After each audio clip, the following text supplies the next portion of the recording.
जो अनएम्प्लॉयमेंट जो है इसका रेट जो काफ़ी बढ़ चुका है, तो हमें भी इस हिसाब से सोचना पड़ेगा कि एक बच्चे के अंदर एक और चीज़ मेजर इंपॉर्टेंट क्वेश्चन है सर कि जैसे आजकल ना ज़्यादा स्टूडेंट्स जो सुसाइड कर ले रहे हैं या फिर मतलब जिनको प्रेशर आ रहा है घर की तरफ से, ये है वो है, तो क्या गवर्नमेंट इसकी काउंसलिंग और इसके लिए कुछ कर रही है? अगर कोई भी नेगेटिव थॉट आता है, जब भी हम लोग उसको लिखते हैं, तुरंत देखा गया है न्यूरोसाइंस में कि वो नेगेटिव थॉट की इंटेंसिटी कम हो जाता है।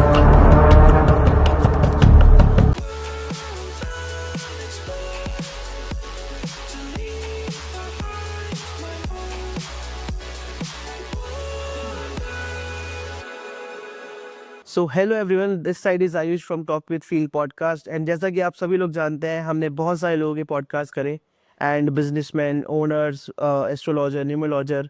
तो हर बार हम लोग कुछ नई कहानी से नई चीज़ सीखते हैं। एंड आज जिसके साथ हम पॉडकास्ट करने वाले हैं वो एक एजुकेटेड ट्रेनर है जो नीट एस्पिरेंट बच्चों को, आईआईटी बच्चों को प्रॉपर एक्सप्लेन करते हैं, काउंसलिंग करते हैं, सिखाते हैं। एंड एक बिलीव चेंजर है एंड बिलीव करते हैं सपोर्ट सिस्टम पर। मैं चाहूँगा उनका नाम मैं लेने से पहले एक तो उनको थैंक यू सो मच कहूँ कि हमारे वो शो में आए हैं। Let's invite Joydeep trainer ji sir. And कैसे हैं सर आप? Thank you so much Ayush ji for inviting me. Thank you so much sir. मैं चाहूँगा हमारी ऑडियंस को आप कुछ बताएं अपने बारे में, थोड़ा सा इंट्रोडक्शन दें। सो बेसिकली पिछले 20 ईयर्स से मैं आईआईटी जेईई एस्पिरेंट्स और जो मेडिकल एस्पिरेंट्स हैं उन लोगों को एज ए एकेडमिक कोच में गाइड कर रहा हूँ।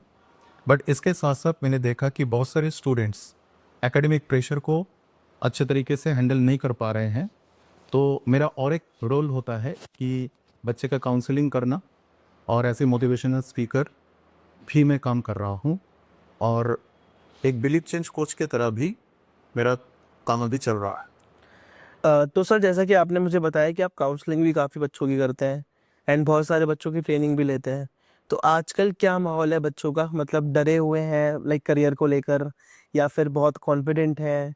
तो क्या लगता है आपको?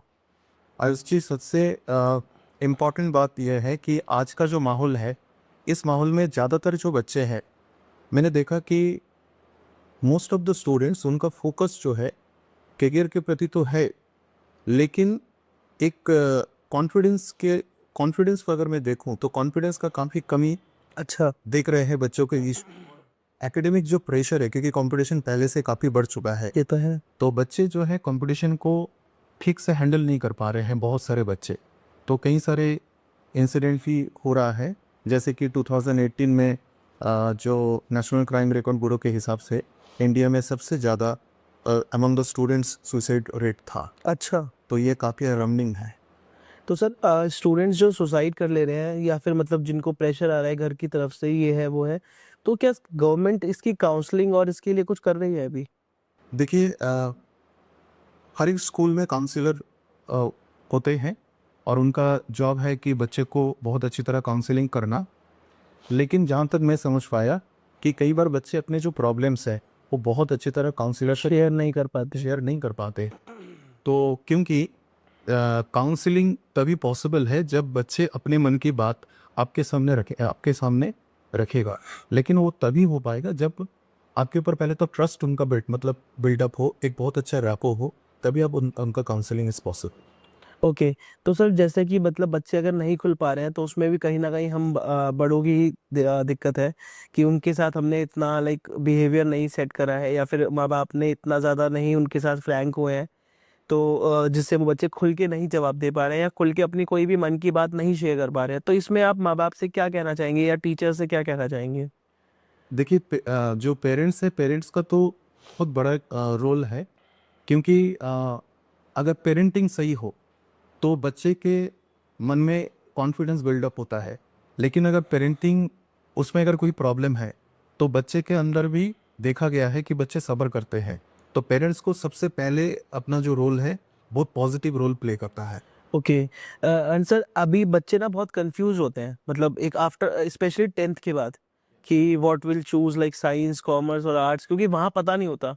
अभी बच्चे को लगता ही है कि साइंस लेंगे तो डॉक्टर बनेंगे एंड फिर इंजीनियर या फिर अकाउंटेंट, बैंकिंग सेक्टर, या फिर आर्ट्स तो कुछ है ही नहीं।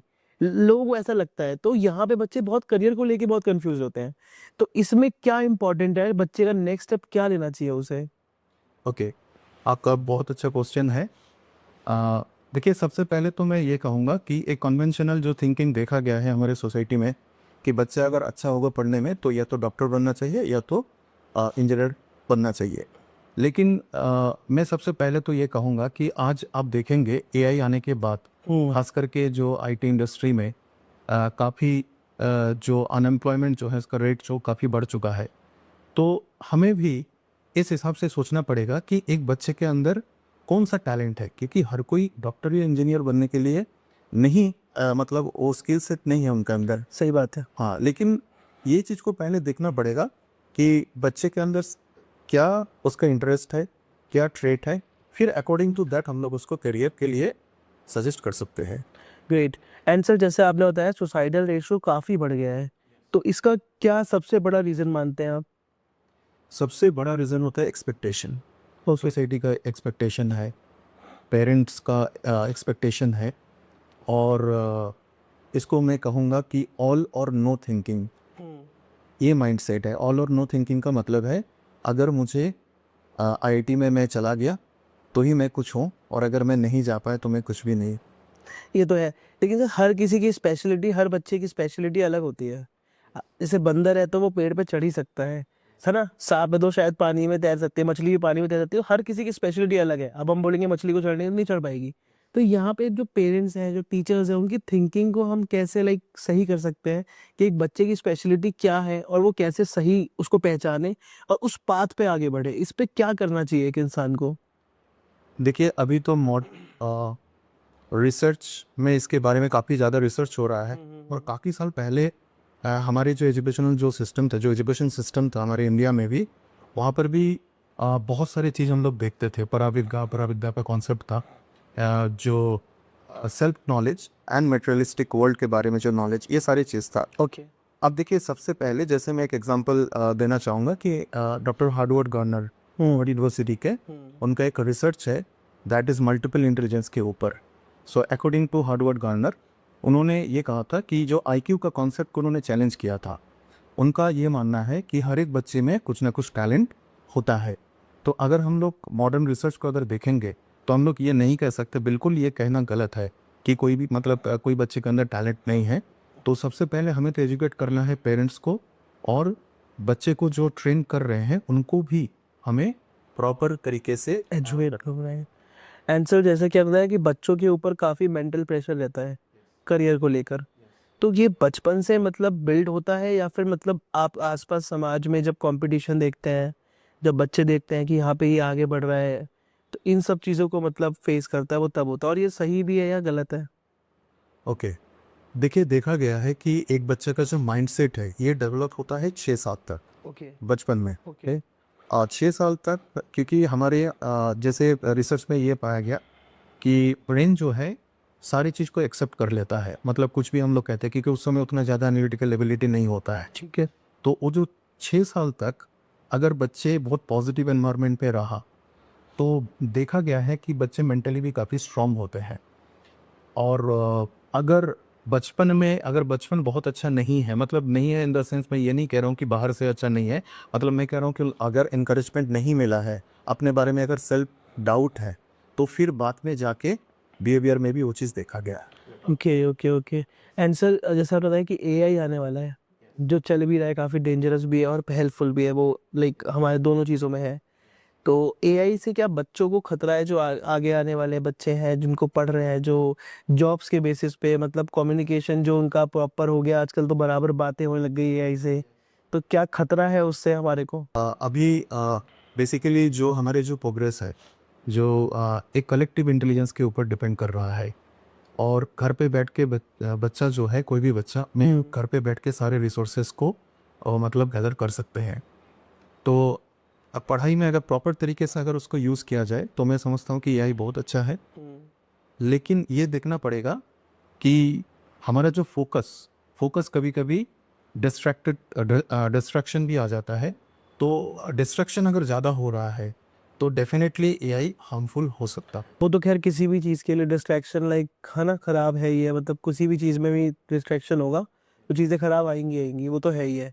एंड जैसा क्या होता है कि एआई को लेके मतलब डिस्ट्रैक्शन बहुत ज़्यादा बड़ा इंपॉर्टेंट है, क्योंकि अगर आप घर पे हैं तो वहाँ पे अगर आपका भी एक टाइम रूटीन होना चाहिए कि ये चीज़ होनी चाहिए। सही बात है। एक और चीज़ मेजर इंपॉर्टेंट क्वेश्चन है सर कि जैसे आजकल ना जैसे आप तो मोटिवेशन स्पीकर भी काफ़ी हैं एंड आप तो काफ़ी लोगों से मिलते होंगे। लोगों का बिलीव चेंज नहीं होता, जो उनकी पट्टी बंधी है, आँखों में इल्यूजन्स बंधे हुए हैं कि हाँ, ये चीज़ ऐसे होती है और ये चीज़ नहीं हो पाएगी। तो वहाँ पे वो बिलीव चेंज कैसे करें? जैसे अब एक टाइम पे ऐसा था कि चाँद पे जाना मुश्किल था। जब गए इंसान तो लगता है कि हाँ, बहुत बड़ी बात है। अब जा सकता है, जाया जा सकता है। एक टाइम पे था कि वनडे पे 200 बनाना बहुत इंपॉर्टेंट मतलब मुश्किल था। जब सचिन ने बनाया एक बार तो फिर वो वीरेंद्र सहवाग ने बनाया, बहुत सारी चीज़ें हुई। तो ये बिलीफ सिस्टम कैसे चेंज होता है? आयुषी, आपका ये क्वेश्चन बिलीफ सिस्टम के बारे में बहुत इंपॉर्टेंट है। देखिए, जो बिलीफ सिस्टम है उसको, अगर कोई लिमिटिंग बिलीफ है उसको हम लोग बिल्कुल चेंज कर सकते हैं, बट ये नहीं है कि एकदम तुरंत ये चेंज होगा, लेकिन उसके भी प्रोसेस है। सबसे बड़ी बात है, हमारे जो लिमिटिंग बिलीफ है हमें उसको चैलेंज करना पड़ेगा।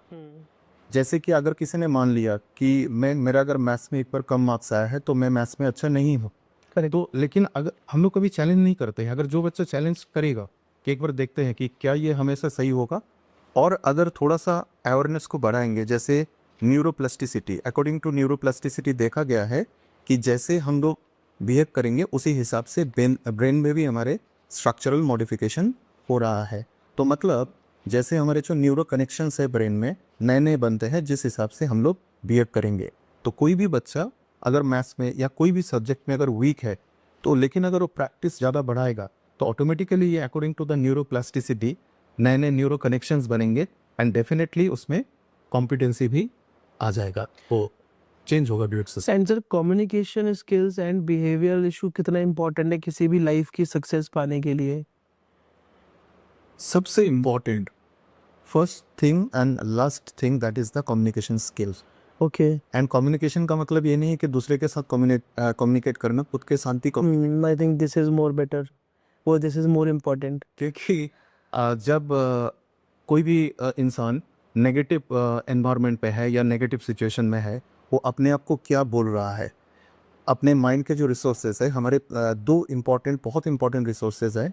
एक है कि द पावर ऑफ विजुअलाइजेशन, और एक है जो सेल्फ टॉक। ये दो सबसे इम्पॉर्टेंट रिसोर्सेज है। अगर सेल्फ टॉक पॉजिटिव है, अगर मैं प्रॉपरली विजुअलाइज कर पा रहा हूँ पॉजिटिवली मेरे फ्यूचर को, अपने आप को, तो डेफिनेटली कोई भी चैलेंजेस को हम लोग फेस करने में। सर ऐसा होता है कि सेल्फ टॉक बहुत इंपॉर्टेंट है, तो यहाँ पे सेल्फ कॉन्फिडेंट कितना इम्पोर्टेंट है? देखिए, सेल्फ कॉन्फिडेंस जो है, ये इसको मैं एक बाई प्रोडक्ट मानता हूँ।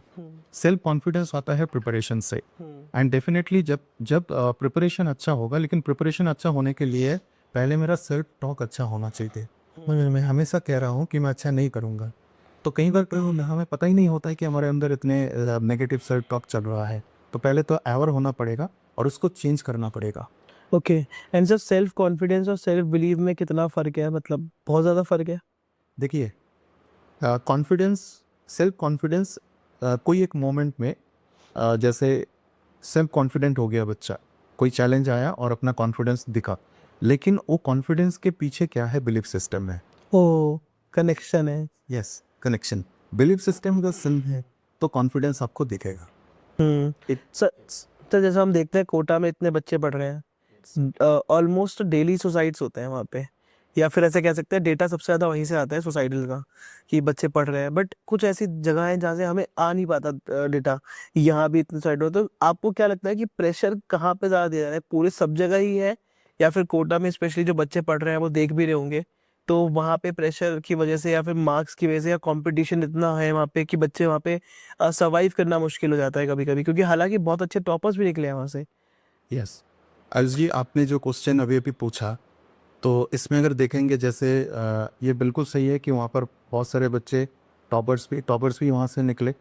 तो यही मैं बता रहा हूँ कि बच्चे का माइंडसेट के ऊपर डिपेंड करता है। कोई एक पेस को स्पेसिफाई करना मेरे हिसाब से उतना सही नहीं है, क्योंकि हालांकि वहाँ पर क्योंकि ज़्यादा बच्चे हैं और ऑल ओवर इंडिया से बच्चे जा रहे हैं, तो इसीलिए, और हर एक बच्चे का माइंडसेट एक जैसा नहीं होता है, तो उस एनवायरनमेंट को हैंडल नहीं कर पाते बहुत सारे बच्चे, जो कॉम्पिटिटिव जो एनवायरनमेंट है। बट मैं ये मानता हूँ कि अगर बचपन से ही आप देखेंगे कि स्कूल में करिकुलम में बहुत सारे बोर्ड में फिजिकल एजुकेशन के बारे में काफ़ी एम्फेसिस दिया गया, लेकिन जो माइंड के ऊपर, मेंटल हेल्थ के ऊपर, माइंड एजुकेशन के ऊपर कोई कोर्स नहीं है, तो ये चीज़ इंक्लूड होना चाहिए। This is the problem. तो सर जैसा कि आप हमें इस पॉडकास्ट से पहले ही हम लोग ना थोड़ा आप हमें थोड़े मंत्र के बारे में बता रहे थे जो हमारी लाइफ से बिल्कुल रिलेट है एकदम। तो थोड़ा हमारी ऑडियंस को प्लीज़ आप वो बताइए। ओके हर्ष जी, देखिए जो हमारे स्क्रिप्चर्स में बहुत अच्छे अच्छे मंत्राज है। तो एक मंत्र है जो मैं अपने स्टूडेंट्स को भी काफ़ी बार मैं कहते रहता हूँ कि अमंत्रम अक्षरम नास्ति, नास्ति मूलम न औषधम, अयोग्य पुरुषो नास्ति, योजक तत्र दुर्लभः। इसका मतलब है कि ऐसा कोई लेटर नहीं है जिससे कोई मंत्र नहीं बन सके, ऐसा कोई प्लांट नहीं है जिसके अंदर कोई मेडिसिनल क्वालिटी ना हो, और ऐसा कोई इंसान नहीं है जिसके अंदर कोई टैलेंट ना हो। अगर देखा गया है कि ये चीज़ ढूंढने का जोजक सत्र दुर्लभ है, मतलब इसको पहचानने का जो व्यक्ति है उसी का कमी होता है। सही बात है। एंड सर जैसा बताया कि हर इंसान की अलग स्पेशलिटीज़ होती हैं। तो जैसे पहले के टाइम में आप ये बता रहे थे कि मतलब पहले के टाइम में एक कम्युनिकेशन एक लाइक अपने जो भी आपको बनना है आगे उसके ऊपर काम होता था। जो अभी ऑन द लाइक आगे चलते-चलते वो कम कर दिया गया या फिर बंद हो गया है। तो आपको क्या लगता है कि क्या चीज़ ऐड होनी चाहिए जो पहले की चीज़ थी या फिर क्या बेटर कर सकते हैं हम लोग? पहले जो मैं चाहूँगा कि हमारे जो एजुकेशन सिस्टम है, इसमें जो सेल्फ आइडेंटिटी, इसके बारे में भी कोई कोर्स हो, क्योंकि हमारे एंसेंट इंडिया में ये चीज़ था, आत्मानंग विद्धि, वहाँ पर ये कहा गया था कि सेल्फ नॉलेज के बारे में। तो अगर आइडेंटिटी चेंज होगा तो रियलिटी चेंज हो जाता है। तो जैसे हमारे जो वेदास है वहाँ पर 4 महावाक्यम है, तो उसमें ये भी है जैसे सोहम। तो अगर कोई बच्चे को ये लगता है कि मैं वही हूँ, I am the ultimate reality, अगर इस आइडेंटिटी के साथ अगर ऑपरेट करेगा तो कहीं भी सक्सेसफुल होगा। सही बात है। एंड सर अगर मैं आपसे पूछूँ कोई सक्सेस मंत्र अगर आप देना चाहें हमें तो? देखिए सक्सेस मंत्र यही है कि always try to be purposeful. देखिए सक्सेसफुल होने के लिए सब लोग कहते हैं, सक्सेस मंत्र यही है, always try to be purposeful. आप जिस पर्पस के लिए आए हो आप उसको ध्यान ध्यान दीजिए, और कोई भी बच्चा उसके जो पर्पस है रियल लाइफ का, ये सबसे पहले ढूंढना है। एंड सर स्टार्टिंग में कुछ माँ-बाप से अगर बोलना चाहो आप कि मतलब इनिशियली बेसिस पे टीचर्स या फिर माँ-बाप से कोई एडवाइस अगर आप देना चाहो कि बच्चों को कैसे लाइक एक सर्वाइवर बनाना है अपनी फील्ड में जो भी वो चूज़ करता है तो कैसे? देखिए मैं पेरेंट्स को सबसे पहले तो यही कहूँगा कि अपने बच्चे के ऊपर पहले विश्वास रखिए, नंबर 1। नंबर 2, जितने भी हिस्ट्री में जितने भी बड़े बड़े पर्सनालिटीज़ को हम लोग देखेंगे, उनके पेरेंट्स के बारे में आप लोग पढ़िए। आप देखेंगे उनके पेरेंट्स उनको हमेशा मोटिवेट करते थे कि कैसे चैलेंज को हैंडल किया जाए। इसीलिए बाद में उनके लाइफ में हम लोगों ने बहुत बड़े बड़े ग्रेट पर्सनालिटीज़ को हम लोगों को मिला। तो आप लोगों को भी हमेशा बच्चे को मोटिवेट करना है, क्योंकि देखिए रिजल्ट के साथ अगर बच्चे का आइडेंटिटी को पेरेंट्स जोड़ देंगे तो ये बिल्कुल गलत है। बच्चे का जो एफर्ट है उसको भी आपको रिकॉग्नाइज करना पड़ेगा, क्योंकि जिस चीज़ को आप रिवॉर्ड देंगे बच्चे उसी बिहेवियर को रिपीट करते हैं। ओके। एंड सर अपने अंदर के पैशन को फॉलो करना कितना ज़रूरी है? जैसे आप प्रॉपर एक अलग लाइन में हो, जैसे मोटिवेशन स्पीकर भी हो, ट्रेनर भी हो बच्चों के लिए, काउंसलिंग भी करते हो, लेकिन जैसे आप अपना पैशन भी फॉलो करते हो, आप स्टोरी टेलिंग भी करते हो, है ना? तो एक एक हर बच्चे को आई थिंक अपना पैशन थोड़ा फॉलो करना ज़रूरी है एंड ताकि वो एक हैप्पी मोमेंट, सैटिस्फैक्शन लाइफ के अंदर रहे। तो आप इस पॉइंट से क्या एक सीख देना चाहोगे बच्चों को? देखिए जो भी बच्चे का जो पैशन है, देखिए पढ़ाई तो चलते रहेगा, और पढ़ाई के साथ साथ बच्चे अगर कोई भी चीज़ के लिए इंटरेस्टेड है, कुछ समय उस चीज़ के ऊपर भी देना चाहिए। इससे क्या होता है कि से बच्चे पैशन को फॉलो करेगा तो उसके अंदर में भी एक हमेशा एक बहुत अच्छा मेंटल स्टेट बना रहेगा, क्योंकि मेंटल स्टेट सबसे पहले अच्छा होना चाहिए। अगर कोई बच्चा अपना पैशन को फॉलो नहीं कर पा रहा है तो कहीं ना कहीं वो डीमोटिवेटेड हो जाएगा। ओके। तो सर मैं आपसे ये पूछना चाहूँगा कि ऐसी कोई टेक्निक है आपके पास कि जिससे हम अपनी लाइफ की नेगेटिविटी को दूर कर सकते हैं और पॉजिटिव माइंडसेट से पॉजिटिव काम कर सकते हैं? देखिए नेगेटिविटी को दूर करने का सबसे अच्छा जो टेक्निक जो है कि जब भी कोई नेगेटिव थॉट आता है उसको लिखना चाहिए। लिखने से ही उसका इंटेंसिटी कम हो जाता है, ये रिसर्च में पाया गया है। अच्छा। तो अगर कोई भी नेगेटिव थॉट आता है, जब भी हम उसको लिखते हैं तुरंत देखा गया है न्यूरोसाइंस में कि वो नेगेटिव थॉट का इंटेंसिटी कम हो जाता है। और एक होता है ट्रिगर। तो हमेशा पॉजिटिव ट्रिगर से जितना हम लोग सराउंडेड रहेंगे, ट्रिगर का मतलब जैसे कोई भी एक चीज़ है जिसको देख के हमारा जो सबकॉन्शियस माइंड में कोई रिएक्शन ऑटोमेटिकली आता है, तो पॉजिटिव ट्रिगर जितना रहेगा, जैसे कोई मोटिवेशनल कोट हो सकता है, कोई ग्रेट पर्सनालिटीज़ हो सकता है, कोई भगवान का जो भी जिनको मानते हैं, हाँ उनका फ़ोटो हो सकता है, कोई सिंबल हो सकता है। तो ये पॉजिटिव ट्रिगर्स है, तो बिजी रहना ज़रूरी है। And sir last but not the least, एक कोई मैसेज अगर हमारी ऑडियंस को आप देना चाहो अपने पूरे एक ज़िंदगी के सार से। तो ज़िंदगी के सार से मैं एक ही चीज़ कहूँगा कि देखिए, पहले एक थॉट था कि सबसे पहले क्या करना पड़ेगा, हार्ड वर्क। हार्ड वर्क जब होगा तब क्या हम लोग होंगे, सक्सेसफुल हो जाएंगे। और जैसे सक्सेस आ जाएगा फिर हैप्पीनेस आएगा। लेकिन अभी ये चीज़ थोड़ा चेंज हो चुका है। पहले अगर हैप्पीनेस रहेगा तभी हार्ड वर्क ऑटोमेटिकली होगा, और जैसे हार्ड वर्क होगा तो ऑटोमेटिकली बच्चा सक्सेसफुल भी बनेगा। तो हैप्पीनेस के ऊपर सबसे पहले काम करना है। बहुत अच्छा लगा सर आपके साथ बात करके। एंड लास्ट में कुछ अगर आप कहना चाहो हमारी ऑडियंस से अपने बारे में, या कुछ भी अपील करना चाहो तो आप बोल सकते हो। मैं अपने ऑडियंस को यही कहूँगा कि आप थोड़ा सा देखिए कि आपके घर पे हो या आपके सराउंडिंग्स में हो ऐसा कोई बच्चा है जो चैलेंजिंग सिचुएशन से गुजर रहा है, तो आप उनके लिए हाउस की तरह काम कीजिए। उनको कुछ इनकरेजिंग वर्ड्स बोलिए, उनको मोटिवेट कीजिए।